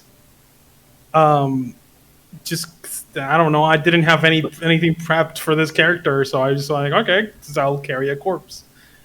And the running joke was that this corpse was called Jeff. And I carried Jeff for the entire 3 hours until the last combat, when there were caltrops on the floor, and I was just thinking, and I was like, "Hey DM, is it an action to drop a body?" And then DM just watch oh no, Joel just nullified just made this encounter so much easier. And now it's a running joke that all of my characters have a Jeff with them. Just roll Jeff through the My calculator. unseen servant is called Jeff. It's a whole People thing. have pocket sand. You have pocket Jeff. Pocket Jeff. Perfect. As for favorite character, like just for our campaign, it's my current boy Johans. I've never played a wizard before this time, and he's a detective, and he's a halfling wizard, by the way. And my DM allowed me to make him have like all these cool, I'm not gonna spoil backstory stuff about, which is why he has cold magic only. So all his spells deal cold magic, and he has an owl familiar, and he almost died. One day you're gonna go up against an like an ice elemental or something, and just hate yourself. No, he's immune to cold, but not stabbing. Oh no! With what? Your 2 strength? My character isn't immune to anything. He just makes other things not be like super Warm. strong to cold. But yeah, he makes things cold. But he's a I mean, I don't know how long we can go, but I like him. He's a good little wizard boy. 25 HP at level 5 because I rolled 3 times. We rerolled ones, but I rolled a 2. Yeah. Oh, that's the worst. Hell yeah. I would just like to point out that Lady of Toast in chat says some people get a bag of holding. Joel has a bag of bodies. Would you forget it? All right. Murdering gold fun. I think my favorite PC is a Ratfolk rogue named Vrodic Gravemore that I played in Full Round Action Gaming's campaign. The whole purpose of them is there were 3 Ratfolk because in Pathfinder we can all occupy the same space. So me and the barbarian are just stacked up and wailing away at people. However, my absolute favorite moment is that there was a 4th player with us who was playing a large human and trying to get us, these 3 rats in a barrel, off the boat as they were unloading everything. And instead of, being cooperative, we convinced them that the barrel was magical and would grant them wishes, and all they had to do was take the garbage out of it and rub it all over themselves. We then took that barrel to a merchant, convinced them it was magic, and got a huge discount on a bunch of stuff. Oh. What a good time. I love it.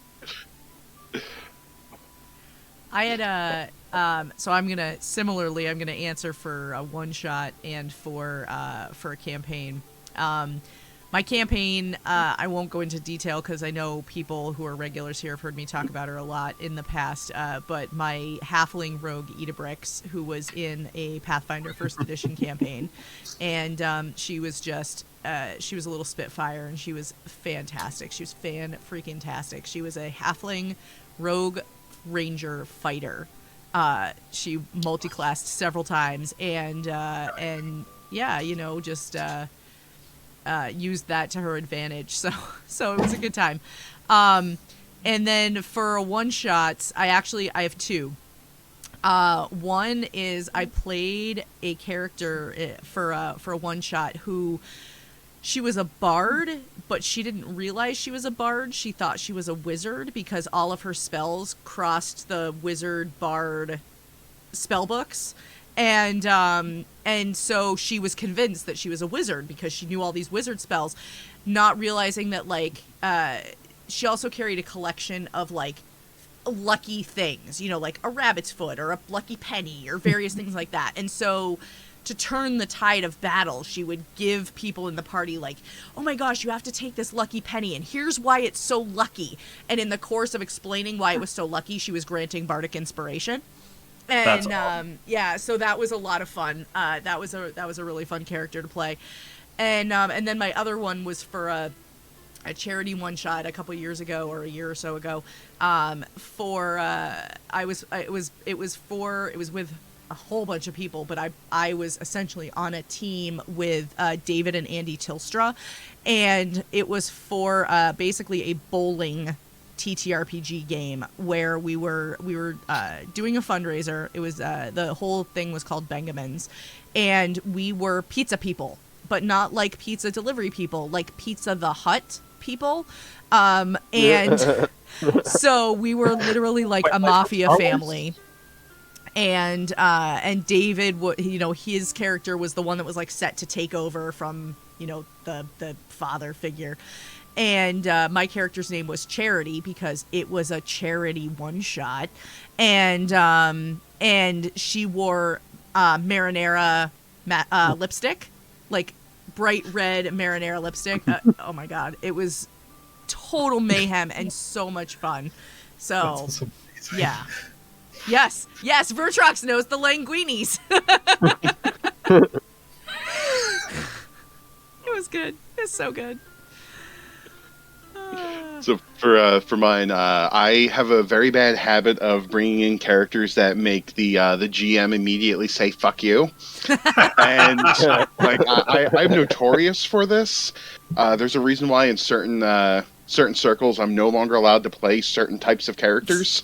Like in some of the local D&D games, I am forbidden from playing a bard because I played a Kenku bard that didn't use music but used storytelling.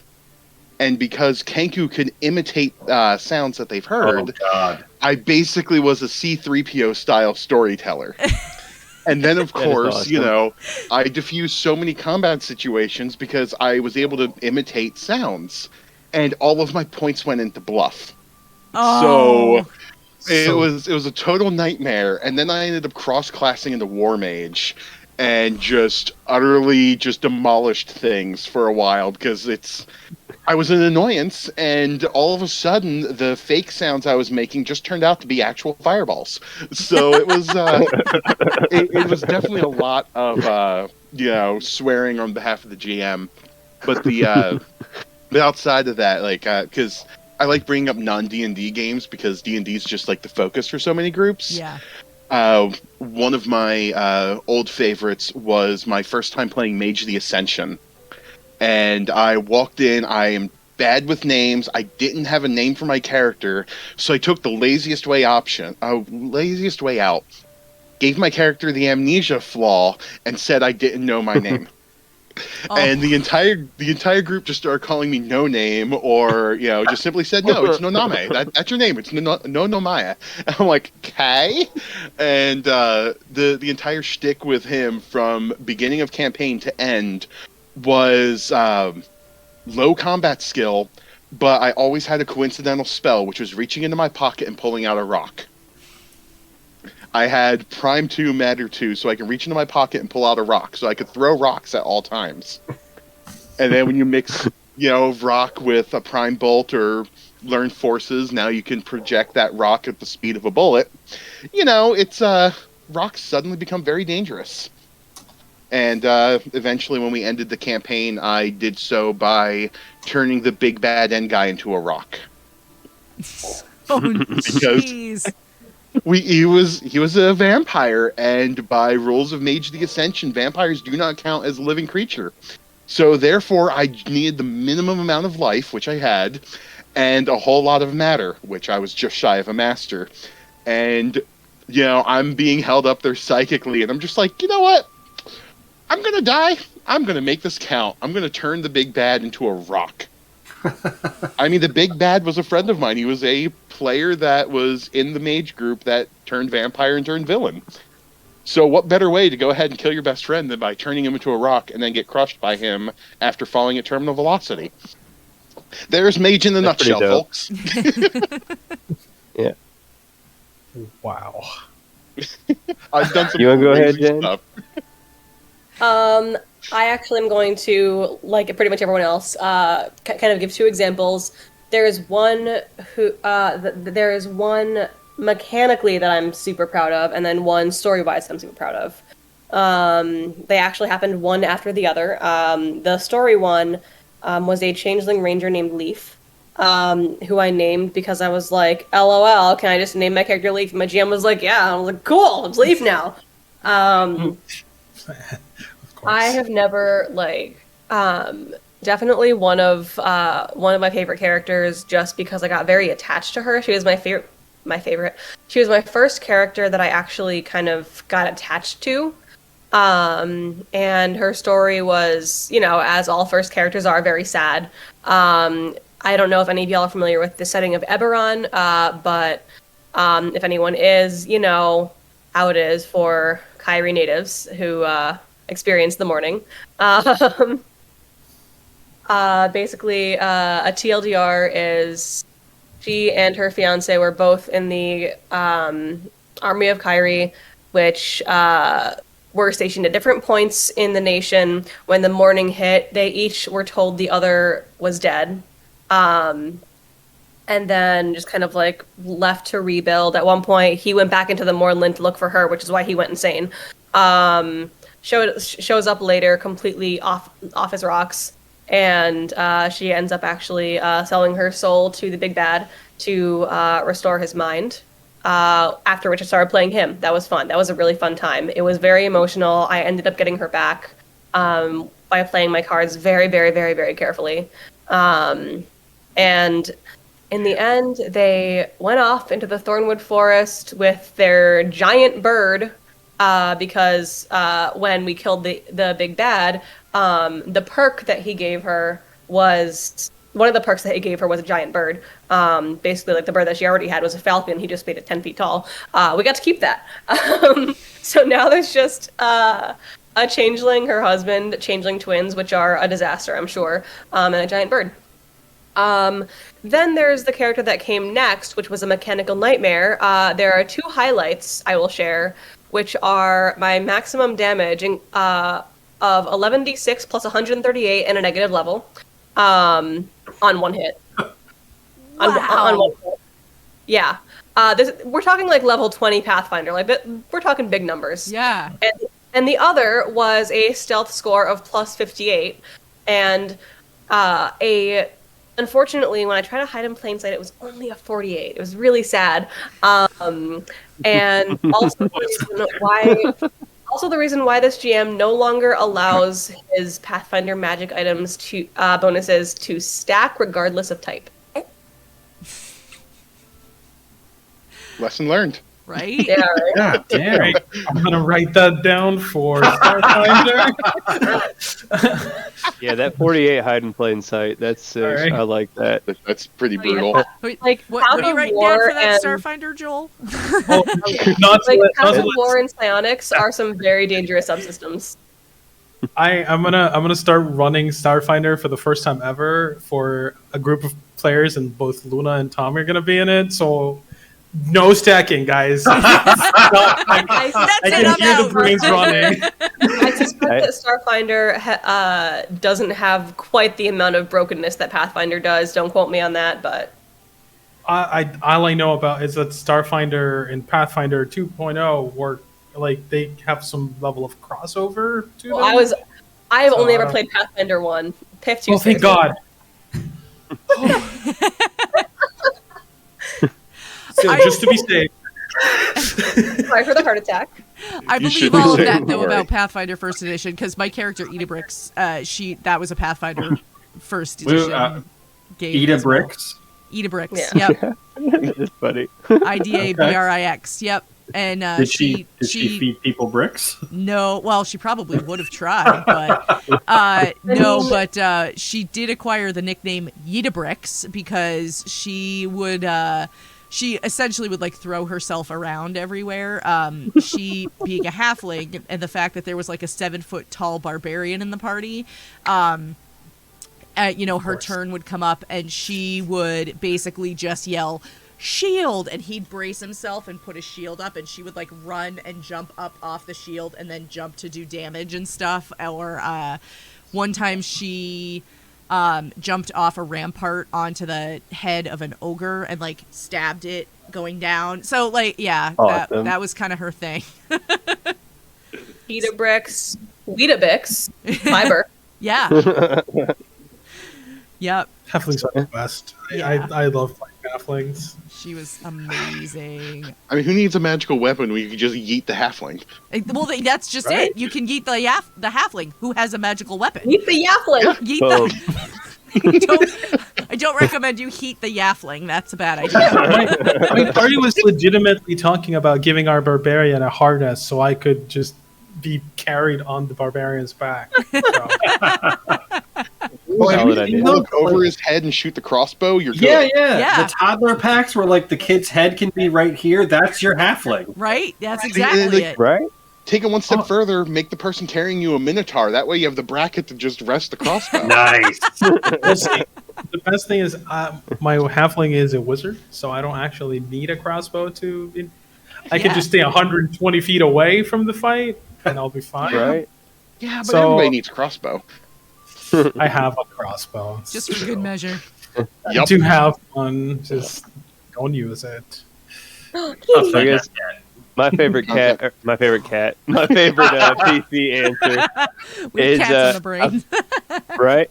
I've only played 2 PCs, so just to mention them, but you guys spoiled, I was going to mention Starfinder since we hadn't yet, because that's the PC I'm most excited about wanting to play. But my first time ever playing was Mutants and Masterminds, and I was basically, for any Marvel fan, I was like, if Daisy Johnson, Quake, and became like part android, like that was my character, is I was a badass android Quake, and like dope as fuck, love that character. And then for the 5e game that I played, picture me in a Radagast cosplay, and my DM like immediately let me find on a dead giant like a 4-pound satchel of some sweet lemon herb grass, and I had that with me the entire campaign to be able to either partake or barter with. So that character, amazing, loved it. And then but so I said it in the group chat about the Starfinder. I don't remember one of the things of it, but it was a rat folk envoy. And picture this with me: Star Wars, Paul Beatty's herald for Ulrich von Liechtenstein from A Knight's Tale as a rat folk. And that's exactly what I'm going to play, hopefully, in this game if the rest of the party allows for it. I want to be this tiny little rat folk that has so the much. greatest oration abilities, that heralds the entire party in wherever they go. And even if I set the bar too high for what the party's about to actually do for these people listening to this greeting, like they will know, just like we all know the name Ulrich von Liechtenstein because of Paul Beatty's introduction, they will know our party because of this rat folk character, and I can't wait to play it. You're setting the bar too high for my creativity to be able to match that, okay? We can do this. Sometimes, like, some of the best ways to get even more creative is just to get some really crazy players. And then after that, it's like, well, I got to keep up with this level of crazy. What do I need to do? Yeah, I should've don't think that's thought going to on be a that. problem given who we're playing with. So, Right? I mean, my name, Matt, literally means mad thinker. It's just an amalgam or whatever, so that's what we're about right now. Craziness. But in the best focused way. Mhm. And I just found out. You just found that out? Yeah, so it was a nickname. Can I tell the story, like, real you fast, might as 30 well, because seconds? actually one of the questions that we got was, how did you all come up with your usernames? So, Perfect segue. So it was right out of college, come back home or whatever, looking for a job, find a job at a call center. And when I'm in the training class for it, the instructor is not this dude named Mark. Love this dude. Crazy as shit. Like, crazy. Like, grown-ass man, but would wear a full-body Spider-Man suit with, like, no cup on or nothing. So we got full outline going all day, Oh my every day. God. Like, but dude was just insane, so people just put up with it. He literally was known as Spider-Man, but so that was his thing. He had this thick-ass Marvel encyclopedia of all the characters. I'm glad So you if said you were- encyclopedia there. Yeah. yeah, encyclopedia. But it was like you had to pick. It was so there's other trainers, so it was just specific if you were in his class. Lucky me, I'm in this crazy mofo's class, right? And he passes around this encyclopedia, and he's like, you have to pick a superhero, and that's going to be your name in my training class. Like, everybody picks a nickname, and that's what you're going to go by for the next 5 weeks or whatever.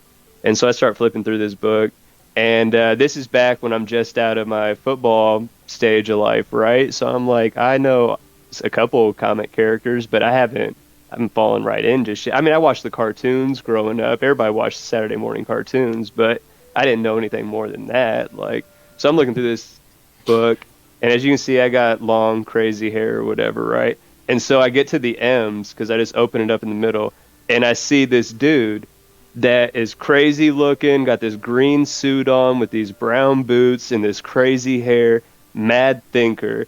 He's a Fantastic Four villain that like has all these brilliant ideas and amazing inventions, and no matter how perfectly and thorough he thinks he's planned it, they just never work to fruition. And so I argued this point that is me. That is me and how I operate in life. I have brilliant ideas and they never fucking work out, but I swear that one day they might, and I need to be this person. He had never let somebody pick a villain before, so I was the first villain. I ended up pleading my case. He allowed it to me. I'm still the only person that's ever gone through that call center that was allowed to be a villain or whatever. But so that's where I got Mad Thinker from. And so then on all my gaming tags and stuff like that, I used to be like Jase Toke. And I was like, yeah, I don't want to be, Jase Toke anymore. Let's switch it up to something non-weed related or whatever. And I was like, Mad Thinker. Well, shit, somebody took Mad Thinker. Why didn't I realize that somebody's going to take that? So I just put it as math, added a couple threes, because 3's my favorite number anyway, and that's where math came from. Before it was ever Math Productions, I've been repping the math name for all my shit for a decade. Nice. And hell yeah for 3. It's the best number out there. You feel me? That's why there's my 3 lucky number. I'm also a 3rd, though, too. Like, it's even in my name, literally. Like, wow. Right? Love it when it all falls into place like that. Oh, yeah. Right? It's all coming together. Could you imagine being a 3rd and not liking the number 3? I'm just shitty that I didn't. Why didn't my parents let me be like Trey? That's a cool name, right? My first name really is Carl. My middle name is Thomas. That's where I get Tommy from. I am so sorry. But I was like, why couldn't but why couldn't I be Trey? Like, at least my dad's like, are you gonna name your future son the 4th? What am I gonna name him? Quad? Fuck no. Like, he's not about to be the 4th. But yeah, my name is crazy long. I'm also Miami Indian, so my first name's actually Wakapisi Pen, but crazy long stuff, right? Yeah. Wait, did you then shorten it to Clay, or like how? What are we talking about here? No, so it's Wakapisi Pen, and then I'm gonna not give you the full name, but it starts with a C. I just said it a few minutes ago. Somebody will rewind it and look it up. And then Thomas, and then my last name, and then Levanture. That's a long ass name. And I'm not even royalty. Like, what the fuck? Like, well, that's a waste of a long name. Right? Right. Like, someone needs to buy you one of those titles from, England, and then there you go. Perfect. Let me get a spot of land so I can be a lord, and then at least it makes sense. Like, you now own. I'm Miami Indian. The federal government doesn't even recognize this, so I don't even have any land for my heritage anymore. So, yeah, I should probably get a little piece of land, right? Yeah. There you go. But we don't need to talk about Native American struggles. That's a talk for a different time. I still technically kind of do. I've been a content creator for like 10 years. Not very good at it, but I've done it. Yeah, and I used to you're have fantastic. a completely different name, but eventually wanted to change it because I didn't like the old one. And I was like, well, I'm Ace, and I like Shadow the Hedgehog. Ta-da! Perfect. Boom. I love it. But not all of us have like a super deep backstory for names, okay? It's all right. Mine's kind of similar to that, so, Wait, what's yours? So, when I really started getting into gaming, one of the first games that I played online was Jedi Academy. And so like I was playing with we were then dating at the time, but my ex-husband, and like they had a pretty serious system set up for that game. Like there was a ranking system and you had to challenge for your seat on the ranking system, and it was hardcore. And like if you joined their group, like you had to apprentice under somebody, and you had to apprentice under a master, and like so it was a big thing. And so everybody had a call sign, and so I took the call sign Luna, and so just kind of stuck with that.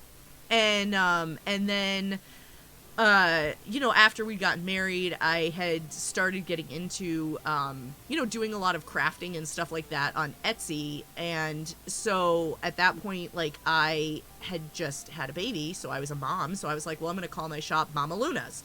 And so then, I did that for a while. And then I was just like, I don't really want to be that. I'm also not Italian at all. So so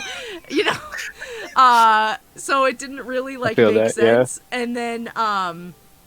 And then it just kind of morphed into like, well, I'm a gamer, so I guess Gamer Mom Luna. Okay, we'll go with that. And there you go. That's the whole exciting story. Mine is super deep. My name is Jen. I like burbs. Love it. Super deep. I love it. Perfect. It's so good. So mine has a little bit of a short backstory. So it's librarian NPC. I had to come up with a Twitter handle when I was in library school because I was doing it online, and the massive 100+ student class, it was a requirement to have Twitter so you can ask questions with the appropriate hashtag during the live videos. So it's like, all right, I needed something, so I was trying to think what to do. And then I remembered that I'd spent years being an NPC at conventions. I literally would show up with, just all khaki, pith helmet, and have a massive banner backpack with an exclamation point hanging over my head. You can literally see me from, the other end of most convention halls. And I gave out quests the entire time.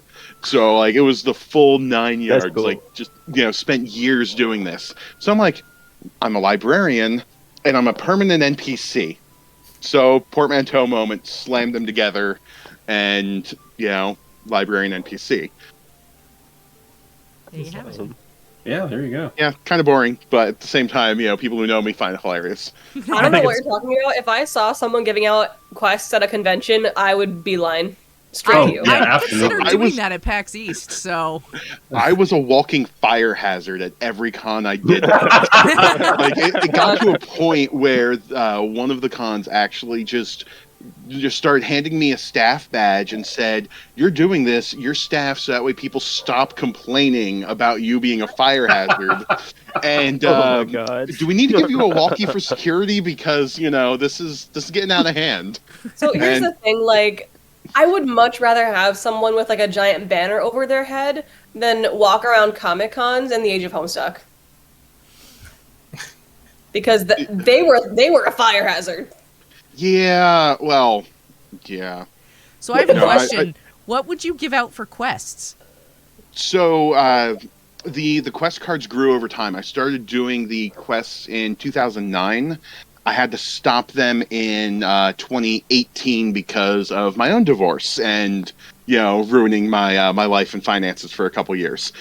And I haven't been able to pick it up since because of, the con moved on and things like that.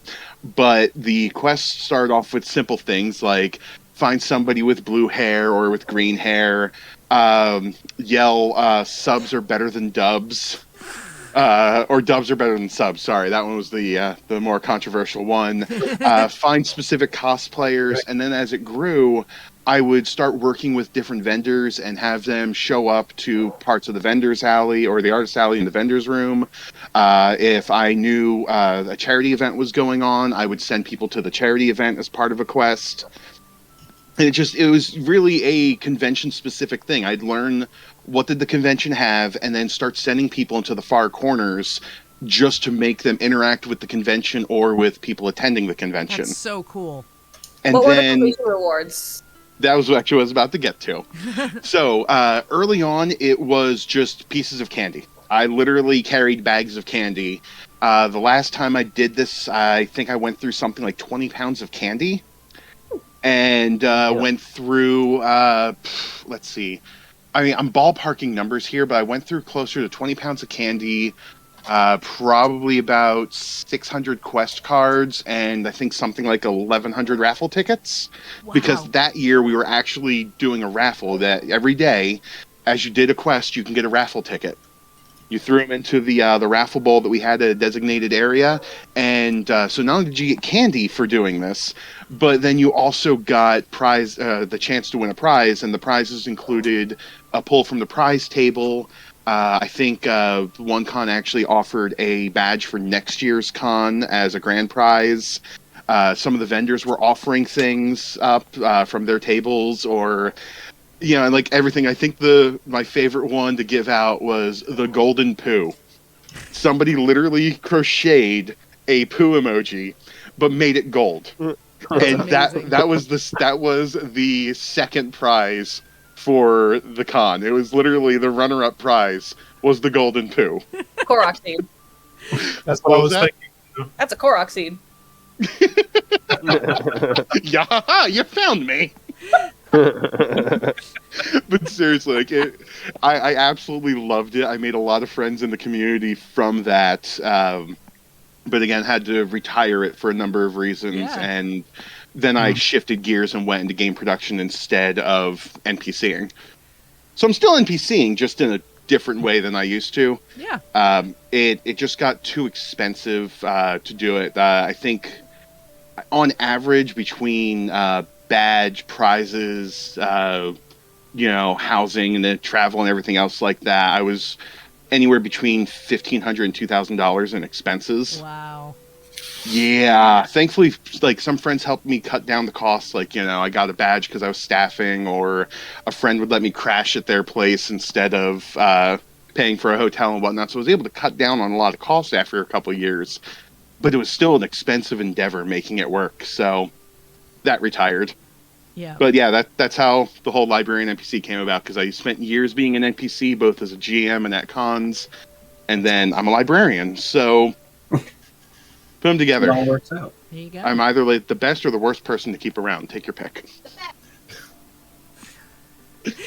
I heard somebody say best. I agree with them. They got a Right? seconded on that one. For sure. Mhm. I thought I was thinking, but outside my mind. Because my brain literally also was the best. Oh. And I think Gum still needs to tell us about. Yes. I'm curious about that one. So, all right. So I read this book series about kung fu, and All right. and it's these 7 kids that were all raised, and each one is named after the kung fu animal fighting style that they embody the most. So in piecemealing them together, 12-year-old me made Gum Mallow my email originally, which supposedly, according to the books, is Cantonese for golden monkey. I doubt that's actually true. But over the time, that has just become my tag on everything. And then when we started doing streaming and stuff, I'm like, oh, I already have it on Twitch, and that's how it lives now. Makes sense. You know what? Heck yeah. That's The best part, though, is nobody can pronounce it. Yep. I will vouch for that one. Yep. Yeah, so it's really as soon as you join anything, and everybody's like, I don't know how to. It's just Gum. It's fine. Can I float a very brief last minute question? Yes. When you roll deep percentile, do you read it 0 to 99 or 1 to 100? 1 to 100. Either 1 to 100. Or, I mean, I've never rolled one of those, but if I were to, that's what I would calculate it as. I mean, I always just do the knee-jerk 1 to 100 because A, most tables are built that way, and B, the idea of going 1 to 100 makes more sense. And then when you're the long-term GM, you eventually just start buying D100s because what else are you going to do to beef up your dice collection besides, like fist-sized D20s made out of steel? I mean, That's what else are you right. supposed to do? Yeah, I'm going to say 1 to 100 because I have a fist-sized D100 that it will eventually stop rolling. Yeah, fair. One of those. I don't have that. Can I ask for a reclarification of the original question? I don't think I'm understanding the difference between when would you use. You said 0 through 99 or 1 through 100. So I don't think I've ever even heard of 0 through 99 as opposed to 1 through 100.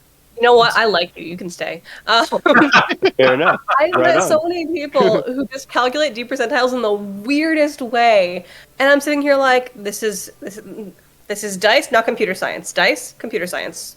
Yeah. Okay, fair. Yeah, okay. So you're, But yeah, a but friend I've never. computer is your friend. I'm still not sure which one you're vouching for. You're making a whole lot of sense for an argument my boss made. I work in programming. And I'm like, what?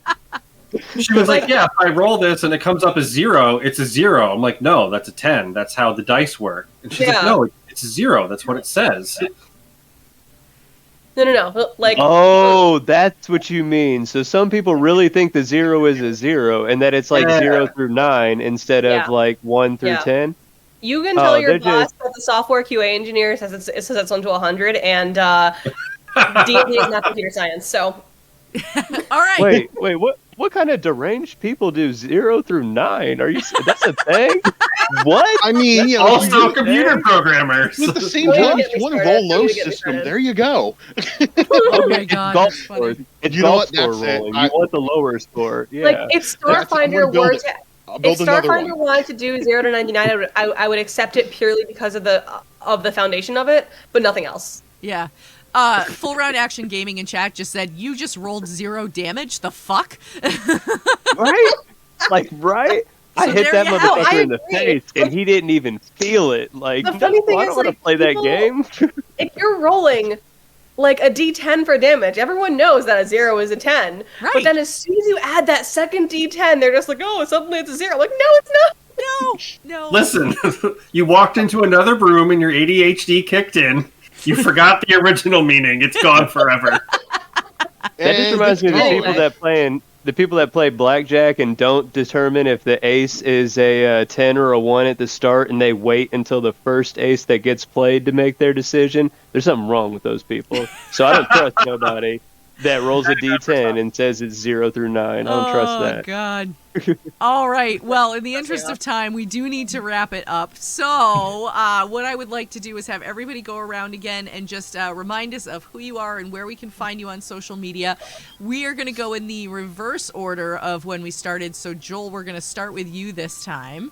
I wasn't ready for that, but okay. Surprise!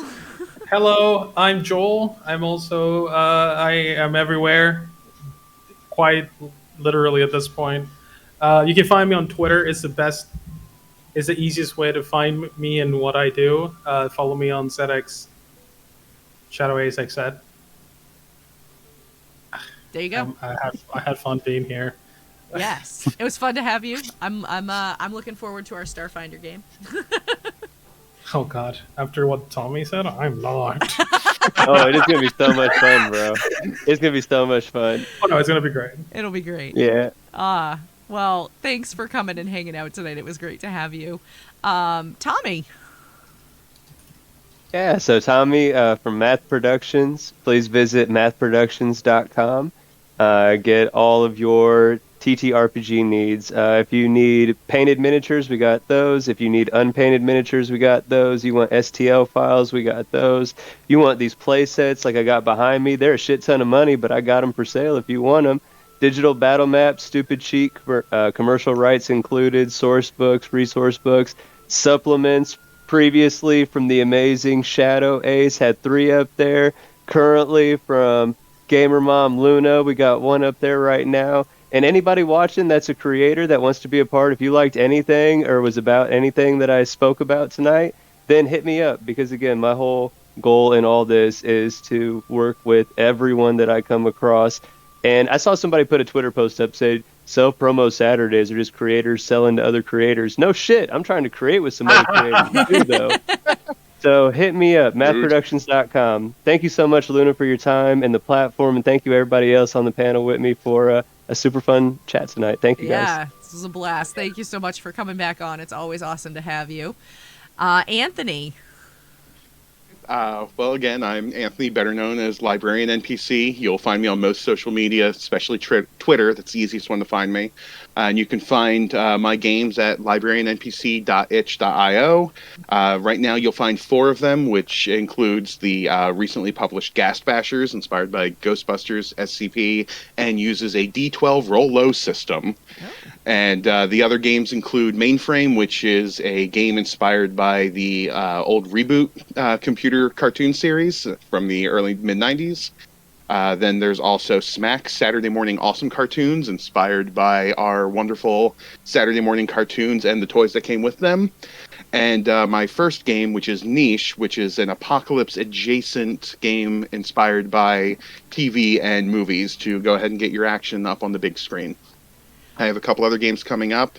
I'm hoping to do 2 crowdfunds over the course of this year. One of them is for Trip, the rest is Play. That is basically the core mechanic of Gastbashers with a whole bunch of other side toys and shenanigans with a couple worlds built in. And the other one is the Gastbashers World Book, Teams, Threats, and Tacos, which is literally going to be a world hop to cover a lot of legends throughout the world and the people that are facing them. Amazing. So keep an eye out. If any of that sounded interesting, go ahead and hit me up on Twitter. Definitely visit my itch.io page. Again, Librarian NPC, just Librarian PC. You'll find me just about anywhere. But definitely take a look, see what you like, and flag me down. I'm always up for talking nerd. Awesome. Thank you again, Luna, for giving me the time to be here with everybody. And it really has been a pleasure meeting you all. Yeah, thank you for coming on. I know I've seen you sort of in passing on Twitter, and it's always nice. I always tell people it's always nice when I can put a face to a Twitter handle. So it's great. It's always awesome to have new people on and hear about what you guys are up to. And I loved getting the chance to chat. So thank you. Thank you. And Jen. Hi guys, it is me. I am Jen. I am boring, not bored. Never bored here. I actually don't really do much of my own content. I specialize in appearing on other people's content. Thanks, Luna, for having me back on. I can be found on Twitter at JenBurb and every other week on the Plot Hunters Twitch channel. Twitch.tv/shockingly enough Plot Hunters. The real important character in my story is this little boy. His name is Cass. We love him. He's so That's cute. all. We love him. It's true. Well, thank you for coming on again and hanging out. This was awesome. It's always so great to hang out with you. And Gum, go back to you. We'll round it out with you. All right, back to me. I'm Gum Mal. You can find me everywhere with that tag that's on screen. I won't bother spelling it. I guess big things we have. Tomorrow night is our Shores of Arathgar game, which is I have found out we started doing a contest. It is our most heavily content warning laden game. If you want to check us out for fun things, you can check us out on Wednesdays when we do Olympus Calls, which is much more nonsense. And again, we have our Streamloots thing going with all proceeds going to NAMI. And we're going to have a special bonus chance this week because this Saturday we're going to be doing a Exandria political intrigue one-shot. It'll be our first real role-play heavy campaign, so it'll be a good time. Yeah. Awesome. And yeah, it was really nice to see all of you and meet all of you, and it is not nearly as nerve-wracking as I thought it was going to be. I told you it wasn't going to be bad. Oh, to just be you, you'll be fine. I keep telling people, like, I can handle all the things my players do, all of the nonsense at the table, but like writing a professional email, talking about myself, right out the window. Well, you did I feel great, that though. so- Well, thank you for coming on. Thank all of you for coming on. This was a really fun night. I hope you all had as much fun as I did. And, thank you to chat for all of the amazing questions. And unfortunately, we didn't have time to even touch on close to all of them. We got a ton right from the get-go. So the ones that we didn't get to, I'm going to hang on to. And I might post a few of them on Twitter this week, so anybody can jump in and get in on that conversation. I am Gamer Mom Luna. This has been Tales from the Tavern. We are here just about every Sunday night at 8 p.m. Eastern Time, 5 p.m. Pacific.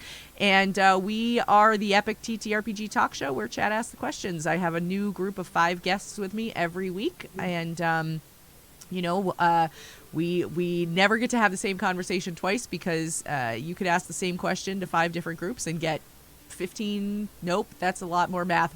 Get a lot of different answers. And we've got some stuff coming up in May. May 8th will be the 100th episode of Tales from the Tavern. So we've got some awesome. big celebration planned for that. I'm going to take a few weeks off after that so that I can work on planning all those fundraisers that I was talking about earlier, the one coming up in June for World Central Kitchen. Already have the crew planned for that one. If you haven't heard about what it's going to be Tales from the Tavern meets Hot Ones. So we are going to be eating hot sauce from all around the world. Basically, we're going to all regret it the next morning, but it's all for a very worthy cause, and we are really looking forward to it. It's going to be a very, very fun group that night. I just got the promo art back for it yesterday, and I'm so excited. Which leads me to the Patreon. If you're part of my Patreon, you can actually see the promo art now. It won't be released to the general public until the middle of May, so you'll have to wait. But we are going to round out the night with a raid over to Todd Moonbounce, who I believe is wrapping up their Mothership RPG Dead Planet show tonight. So, we're going to go over there and check it out. And I hope you all have a lovely evening. Thanks so much for being here, and we will catch you all next Sunday night. Take care. I should go. Thanks for tuning in for another episode of Tales from the Tavern. You can catch this podcast recorded live every Sunday night at 8 p.m. Eastern, 5 p.m. Pacific at twitch.tv/GamerMomLuna. All of our questions come directly from chat, so we never really know what to expect when we go live. If you ever have a question or would like to add something to the conversation, feel free to reach out on Twitter at GamerMomLuna and use the hashtag TFTT. You may just get to hear it answered. Thanks so much. I should go.